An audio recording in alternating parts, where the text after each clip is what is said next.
এই ফ্ল্যাটটা সস্তায় পেয়েছি, কিন্তু লোকজন বলে আগে কেউ এখানে থাকতো না। পুরনো বাড়ি বলেই ভয় লাগে। আদিল ভাই, তুমি এটা দেখছো? কি? এটা কেউ মজা করছে?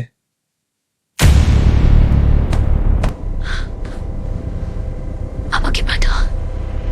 এই ফ্ল্যাটে এক কিশোরী আত্মহত্যা। মায়ার মতোই তুমি আমার জায়গা নিয়েছো, আমি কিছু করিনি।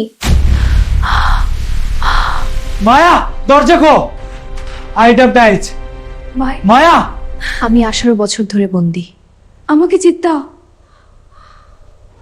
একজন বের হবে, একজন থাকবে। তুমি ঠিক আছো? ভাই, আমাকে বাঁচো। এখন এটা আমার বাড়ি।